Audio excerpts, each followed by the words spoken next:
Araneta Coliseum, ABS-CBN Sports brings to you its continuing coverage of the second round of Season 73 of your UAAP.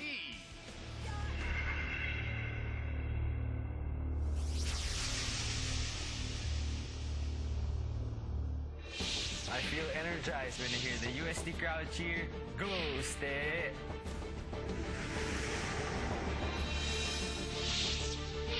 It always brings me great pride to represent my school, UP. Ang sarap ng pakiramdam. Walang tatalo sa samahan. Wala akong takot. Sino man ang kalaban. I just get goosebumps when I salute the crowd after a big play. Buo ang loob ko sa bawat laban. Ang tunay na warrior, matibay ang puso. Nothing beats playing inside a jam-packed Araneta against your arch rival. There are many stories to see, hear, and feel in the UAP.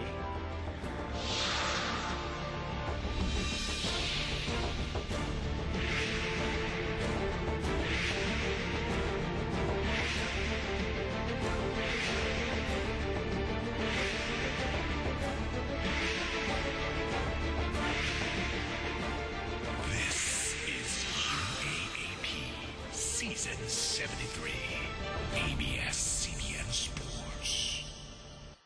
Well, we cannot emphasize enough the importance of the main event of this Saturday doubleheader. Earlier it was UP and UST. Now it is FEU versus DLSU. FEU trying to move closer to clinching a twice-to-beat advantage, as De La Salle, which is aiming to get within striking distance of securing a Final Four berth. That is what's happening here. 73rd season of the UAAP, straight from the Araneta Coliseum, courtesy of ABS-CBN Sports. Boom Gonzalez together with Marco Benitez. Thank you for watching us on Studio 23.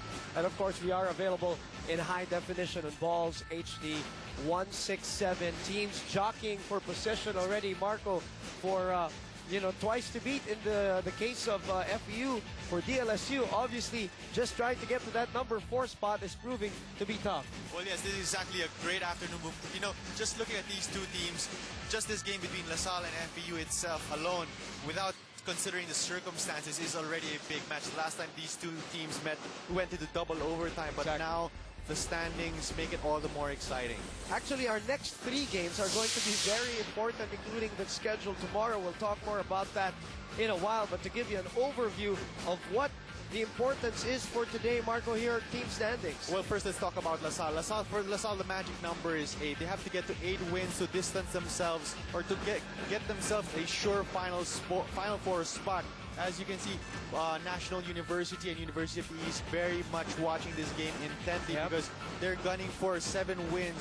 They still have, it's mathematically possible for these two teams to get to 7 wins and hopefully tie La Salle if La Salle doesn't get to 8 wins. And they're playing tomorrow. Yes, exactly. Now, both these teams are playing tomorrow, so that's also going to be a big game. For FEU, they need 2 games to secure the twice-to-beat first place, twice-to-beat advantage for the season. But this is actually more important for La Salle, because they're still trying. It's still mathematically possible for them to catch up to the number 2 spot, being occupied by Ateneo and Adamson currently, who are also going to play tomorrow. For FEU, 11 is the magic number that they want to get into for the twice-to-beat advantage, and also just more distance between them and the chasers, Ateneo de Manila University and Adamson University, who have yet to play. They still have 3 games to play, these two teams, La Salle and FEU, 4 including this matchup today. All right, let's talk about the number 1 team, FEU Tamaraws, who are at 9-1. Arguably, I don't know if anybody can dispute, Marco, when Romeo and Garcia are together on the floor, they really have the best backcourt here in Season 73 of the UAP. And, all the hype for RR Garcia last year, tama naman. All the hype for Terrence Romeo this year, so far so good for him too. Well, Terrence Romeo coming in from the high school, already we know that he was somebody special. Scored 88 plus points in the juniors. This year he averages 7.3 points on 40% field goal shooting, also averaging 2.3 rebounds. But against the USC Growling Tigers, he came up big. 13 points, all in the second half. Also had 4 rebounds and staggering 62% field goal shooting from the field. So Terrence Romeo living up to all the hype coming from the high school. Logging in very heavy minutes also for Coach Glenn Capascio, averaging 17.4. Let's bring in now a third member of our broadcast team, Stephanie C., who reports from the FEU side. Well, you know what? Despite us talking about the small guys here, Stephanie, it was Aldrich Ramos who actually led that team against UST with 21 points, shooting over 70%. Did very well in that game against UST, Steph. Yes, that's right. Coach Glenn was happy with the way that the big men stepped up, especially Aldrich Ramos. He was also pleased that they were able to secure the spot in the Final Four and further stated that they aim to get the twice-to-beat advantage. Sabi nga niya sa Tamaraws, target natin ang number 1 at number 2, pero syempre mas maganda pa rin kung number 1 tayo. Boom and Marco? Well, Steph, just one follow-up question. Going to the last 4 games, with 2 of those games playing against non-Final Four contending teams by the numbers, what is it that Coach Glenn is focusing on, especially heading into the home stretch of the eliminations? Well, knowing that they can do great damage offensively, the Tamaraws plan improving their defense by limiting their turnovers and taking better percentage shots. The team believes that there's really no room to relax since they're looking forward to strengthening their hold in the top spot. Coach Glenn also continues to remind his boys na wala pa tayong napapatunayan and that the goal is to win the championship. Move in, Marco. Thank you very much, Stephanie. We'll hear more from her later on as the game progresses. Of course, tweaking still happening in the FEU side, and they cannot relax, obviously, starting today against Salle, who took them to double overtime the last time out. And speaking of the last time out, it was an unfortunate game for De La Salle University, who just could not do anything right against Ateneo in that last game. They not only lost, they lost by 17 points, talking about La Salle. Yes. Well, in that game, La Salle didn't really get the energy that they wanted. They weren't able to force Ateneo to turnovers. Ateneo played good half-court defense, so La Salle was not really able to play the game that they wanted to play. They do have a bright spot. They did have a bright spot, and that guy on your screens was a guy who played very well, especially in that second half. Although you may argue that the game was already out of reach, but again, probably the best season of his career, Jovet Mendoza. Well, yes, Jovet Mendoza, 20 points that game, career high, all in the second half. 71% from the field, 83% from the free throws, 6 rebounds in only 16 minutes. So very efficient play from Jovet Mendoza. And what's one more thing, he gives Coach Dindo Pamarin another facet of the game, because sometimes Coach Dindo, now he's able to play 3 bigs in Andrada, Mendoza, and even Maui Villanueva. So it gives him a more versatile front line. And he's very important because, again, this is a big front line that they're going up against in FEU. All right, let's bring in Aaron Torreon now, who reports from DLSU. And I guess the basic question that we want to ask you, Aaron, was what happened to La Salle against Ateneo? Not only losing, but losing the way they did. Probably the alumni not happy about that. Well, Boom, you're right. You know, that was the exact question on everyone's minds. And when I spoke to Coach Dindo about what really went wrong, he told me that the Archers allowed Ateneo to dictate the tempo from the very start. This gave them momentum, and the Archers, well, they just got too frustrated and they couldn't recover anymore.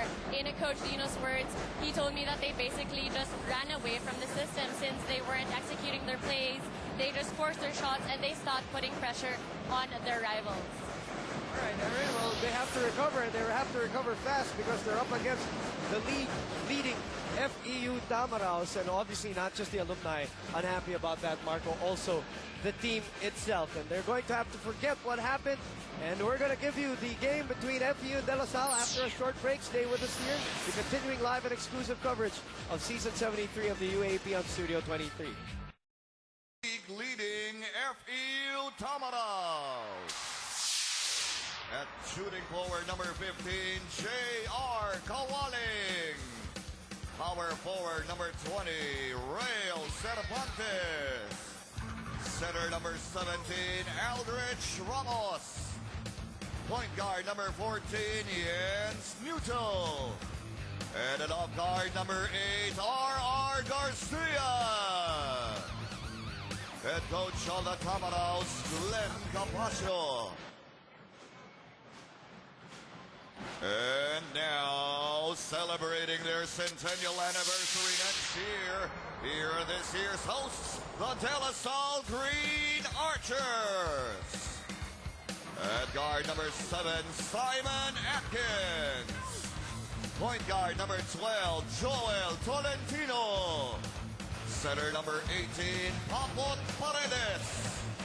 Power forward number 5, Here we go. A very important game for very different reasons for two very different teams. And, well, if playoffs or the Final Four started today, probably also the Final Four matchup if they keep up these team standings. Well, yes, exactly, Boom. And no surprise, Coach Dino Pumayan going with the starting five that he's gone practically the whole season except for Papot Paredes, who started only 3 games prior to this.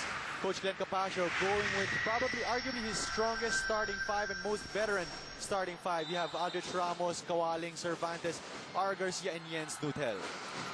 First blood, or first dibs on the ball, will be the team in green, coming off the loss against Ateneo, while FEU back-to-back wins, last of which was against UST. They start with Papot Paredes attacking Aldrich Ramos right away. Two players who are matched up against each other, also in the top 5 in shot blocking, both Aldrich Ramos and Papot Paredes. And that's going to be a good matchup to watch, because both of these guys, big guys who can rebound and who can block shots. Cervantes unable to put it back. It is Tolentino and Atkins at the backcourt of LaSalle. Atkins uses the pick, drives to his left, tries to set up Paredes, nothing there. 13 on the shot clock. Paredes will try to track it down. And an automatic turnover as we go to FEU, the FEU side of things. But we usher in a Samson courtside update with Erin Torrejon from LaSalle. You know what, guys? During the Archers' first practice after their game against their rivals, Coach Dino immediately told his boys, who were looking very bummed out and quiet, that they should just move on and focus on FEU. This prompted the boys to play very well in their practices, which is why in today's huddle, Coach Dino told his boys that as long as they play like they did in their training, they can come out the winner today. Another thing Coach pointed out today is that it is important for the Archers to set the tone from the very start. This is something Coach tells his boys all the time before every game, but he emphasized it even more today as he told his starters that he believes they can start the game right. He put them there for a reason, so they shouldn't disappoint him and the rest of the team, as the boys from the bench have been the ones performing better, which is why the last reminder for the boys today is to play as a team, and they can dictate this game. Eric and Marco. Thank you very much, Erin Torrejon. Samson courtside update. Samson turn on tomorrow, the #1 bench scoring team at De La Salle University, as the #1 scorer of the league starts off for FEU with a long 2. Well, Boom, I like the point of Coach Dino Pumayan. This is probably one of the games where they really have to start strong, and not just strong mentally, not just strong physically, but they have to be strong in terms of energy. And they really have to take it to FEU, because FEU, one of the best teams in limiting turnovers. 4-3 is our score. Let's look at this. Powerade hyper play in the corner. Get back on defense. Push the ball on offense. Step up your game with Powerade. Back to live action. Joel Tolentino getting a steal and a bucket. He gets another steal, but Nutel getting it back. Now Villanueva almost taking it away. No look to Aldrich Ramos, who puts it up and in. And the FEU players are telling themselves to settle down, because LaSalle is going to press the whole game practically, and they're going to force them to make turnovers, but FEU has to counter that by scoring off the press. Well, in that last game, people might have forgotten, LaSalle led almost practically the whole way, except for that, dulo na ng fourth quarter. Again, this game went into overtime 2 times, as Tolentino rims out a 3. So they know they can play this FEU team. Yes. And FEU also, a lot of errors in that game. And try to tweak that coming into today as we go to Stephanie C for another Samson courtside update. With only a handful of games left, every win is crucial, so the Tamaraws will do their best to defeat the opponent by making it hard for them to execute their plays. The team is aware that LaSalle is known for its fast breaks as well as its pressure defense, and in order to break that, they plan on executing continuous ball movement and less dribbling. The Tamaraws will also attempt to start off strong by setting the game's tempo. During the dugout, Coach Glenn instructed his boys to stay focused and to keep their composure. He sees no less than a win for this game and expects them to secure the twice-to-beat advantage. He said, "Huwag makakawala ng pagkakataon na ito. Andito na sa harapan natin, kunin natin at manalo tayo." Boom and Marco. Obviously, both teams want to set their own tempo. As FEU goes to Garcia, catch and shoot, gets it to go. 2 long jumpers, 1 a 3, and 1 a long 2 for the #1 scorer of the league. And if I'm Joel Teleti, I'm not going to help on any drive because our Garcia is very deadly if he gets it off the pass from the drive. So stay home on our Garcia at all costs.